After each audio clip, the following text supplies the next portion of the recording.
Hey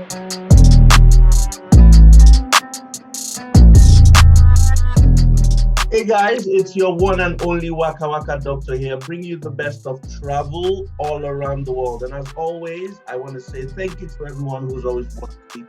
If this is the first time of you coming across my YouTube channel, you want to give this video a thumbs up, you want to share, you want to like, you want to drop comments as well. With regards to everything travel, this is where you want to be. I'd like to let everyone know that I'm not an immigration consultant, and every information that I share is a consequence of my travel experience. I've been to more than 60 countries and I've lived and worked in 5 of them. So you'd agree with me that I have enough experience to share this. And of course, research also plays a very large part in this. I also like to let all my viewers know that I'm not on Telegram, I am not on WhatsApp. So if you get comments from anybody saying you should send money to them through WhatsApp or Telegram, it is not me. The only way to reach me is in the description box of this video. So if you check the description box of my videos, you will know how to reach me. Okay, that's the only way to reach Waka Waka Doctor. This video is another one. It's another one. It's fresh. It's enticing. Remember, at the start of the year, I said you will move abroad by fire, by force. Whether you like it or not, the aim is to get you abroad as soon as possible, the best way possible, the easiest way possible, and that is why we're here. This video is about Canada. Canada is a country that's always giving and giving and giving, has so much to give, and is asking people from all around the world to come. And that's why I've got someone who lives in Canada to come share the good news, because she moved through this pathway. And I promise you, this pathway is for everyone. It's so sweet that it doesn't matter who you are, you can actually use this pathway. It doesn't matter who you are. I am telling you, it is possible. And that's why I always bring people who know about it. So it doesn't seem as if, oh, it's Waka Waka Doctor sharing this thing. These people have moved through it. These people have used the pathway, so they are in a better position to educate you. So let me not talk too much. You know, I like to go boom, boom, boom. Let me bring up my guest to come introduce herself and tell us what she's got for today. So welcome. Thank you for joining me. Thank you for having me as well. Fantastic. Do you want to tell my audience your name, introduce yourself, where you are, and what you do at the moment? Okay, so my name is Funke Shuyi. I am a YouTuber as well, based in Canada. And right now I'm in Canada and I work as a tailor part-time. Did you hear that, guys? Did you hear that, guys? She works as a tailor part-time in Canada. That's how she got to Canada, as a tailor. Would you believe that? She's going to be sharing all the tricks. And this is not just for tailors. She will tell you, this is for everyone who's got skills. So if you're a tailor, plumber, welder, shoemaker, fashion designer, whatever you are, you definitely want to stick to the end of this video.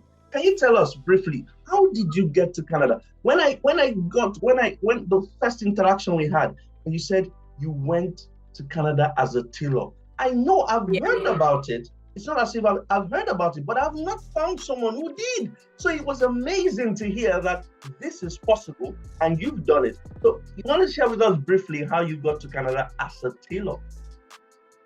Okay, thank you so much, Waka Waka Doctor. I've shared this on my channel, and of course, I'm really excited to also share this on here as well.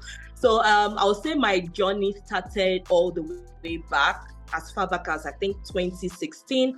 You know, we tried various means, you know, how to immigrate to Australia, how to immigrate to Europe, and then we stumbled on Canada. So we've had our own bitter, you know, taste of immigration journey and also dealing with agents, but I'm not going to go right into that because this this is more of, you know, my own personal experience. So yes, that very day, I got back from work and then I was just surfing the internet because, you know, we had initially made use of, you know, someone that is qualified, and unfortunately, you know, we were in a pool for over a year, and so we just decided as a family to take this upon ourselves and research, you know, for our own, you know, use. And then we're just surfing through the internet and we stumbled on, you know, Saskatchewan, that's a federal skilled trade program.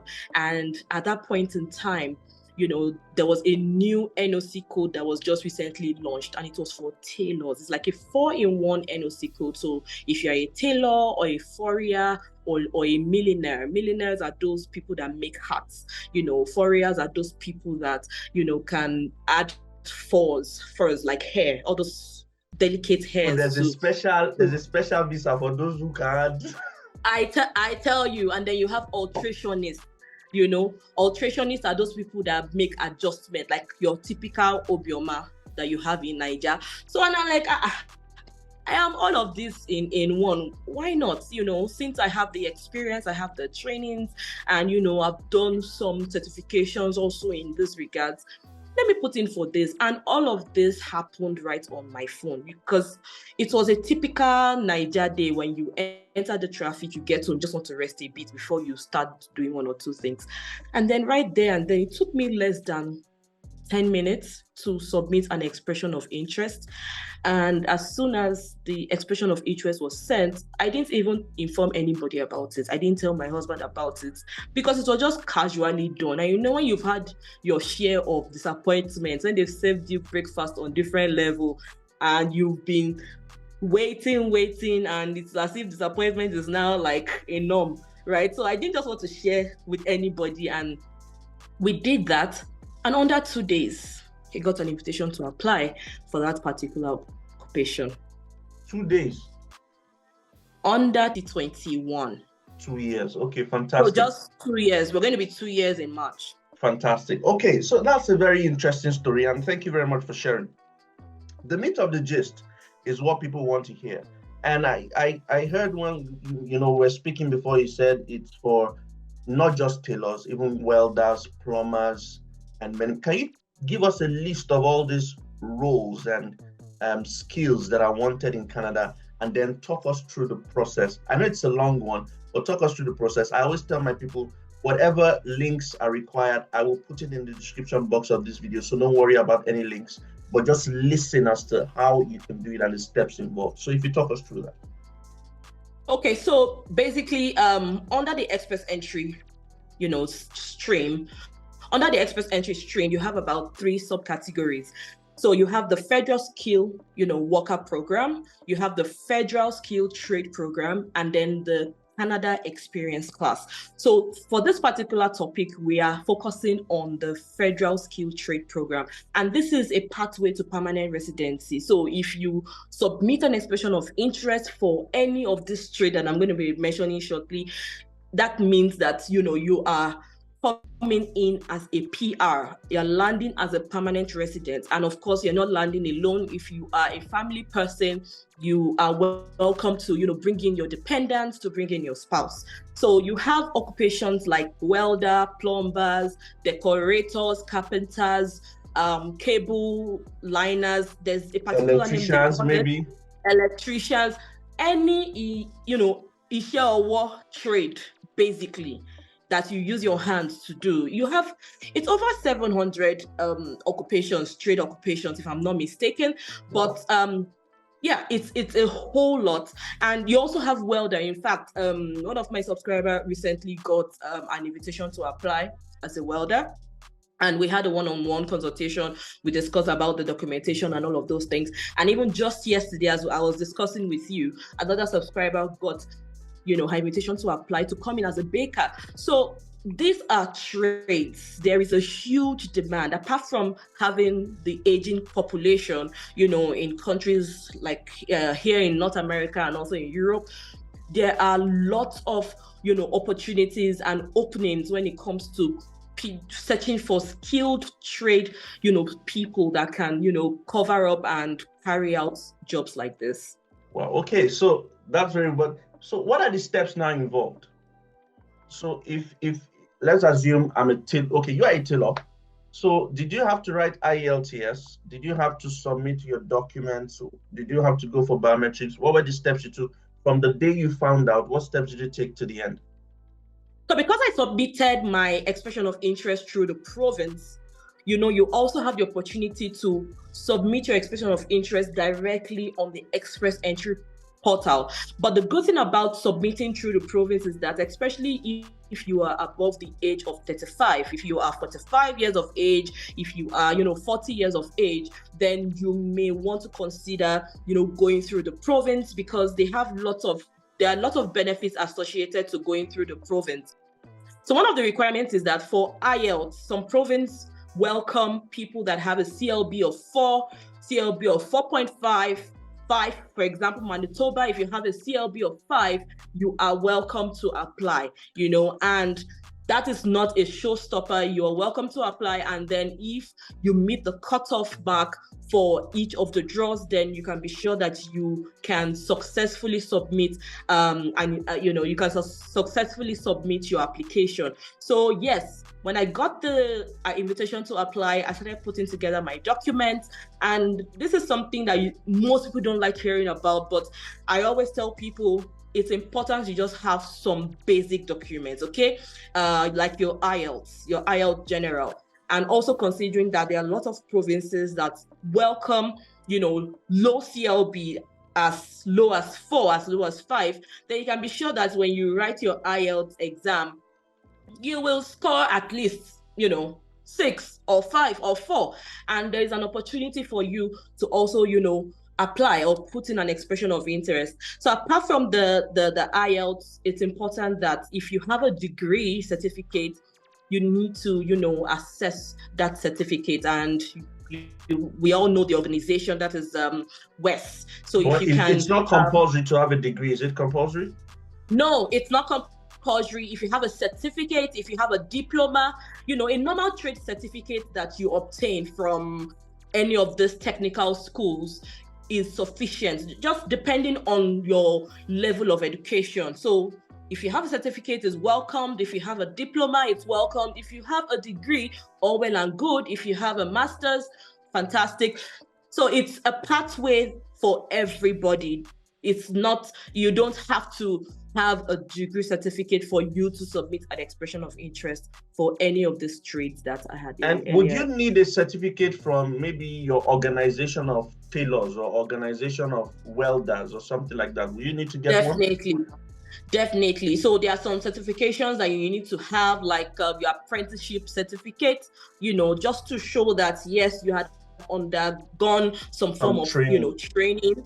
And then if you have some, of course, you are required to have some reference letters from where you had worked or where you are currently working with that particular trade. You're also, mandated to have some trade certificates. There are lots of certificates that you can obtain from some regulatory bodies, depending on where you are domiciled, okay? And once you gather all of these documentations, then you're good to go. It's just to show proof that, yes, I am skilled in this particular trade. One of the most difficult parts is proving that you can take care of yourself. Proof of bank statements. Proof of fund. Okay, yes. Yeah. How much would people need to have in their bank accounts to benefit from this? Okay, so you are required to have a proof of fund, and basically the proof of fund is just more like you letting the officer know that I have money to take care of myself, just to settle into the system, maybe to rent house or take care of your family's basic need. So I know for a family of 1, you should have about 13,000, 13,310 Canadian dollars. Yes, 13,310 Canadian dollars. For a family of 2, it falls within the range of 16,000, and family of 3 just like that. But all of this information, you can find it on the IRCC portal.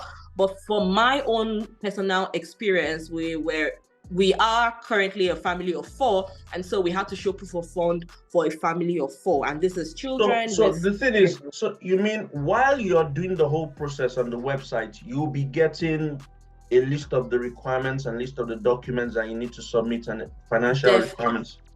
Yes, it's something you can actually do it yourself. So once you submit an expression of interest and then you have been invited to apply, then the work begins. You need to start collating all of those documents. You need to have your police reports. You need to have your, if you have your medical, all well and good. If you have your references, your certificates, proof of fund, and any other documents just to verify that you have the work experience and the expertise. And and just to verify that you are actually skilled in that particular occupation. Then all of those documents, you put them together and then you submit, you pay for the application fee, and fingers crossed within, 4 to 6 months, you get your nomination certificate. That is if you are,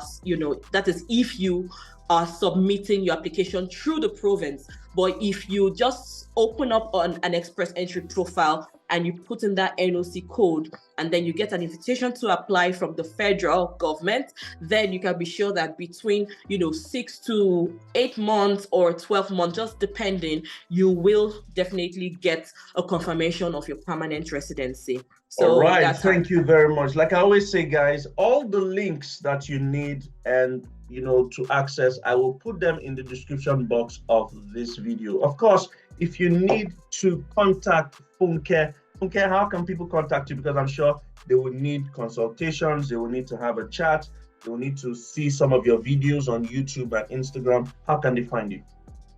So you can find me on YouTube, Funke Suyi. That is FUNKESUYI. You see a lot of my materials on there. I also show you how you can actually submit an expression of interest. I have done that for Manitoba. I've done that for Saskatchewan. So it's something that you're going to find very helpful. And then you can find me on Instagram, which is also Funke Suyi. So yes. Okay, so you can find her on YouTube and Instagram as Funke Suyi. FUNKESUYI, and they can send you DMs at any time. Yeah, send you DMs. Please make sure you follow her, send her DMs, send her all your questions. She will be, of course, she has a job and she has a family, so she will take time to answer you. Don't bombard her too much. She will take time to answer you. If you want to consult with her, and I'm sure she can help as many people as possible as well. We are not immigration consultants. We only try to help as many people as possible with the experience that we have, okay? So this has been moving to Canada. This has been moving to Canada through the Federal Skilled Trades Program, and it's a very fantastic one. I think you should jump on it. So till I see you again on another video, on another episode, it's Waka Waka Doctor signing out.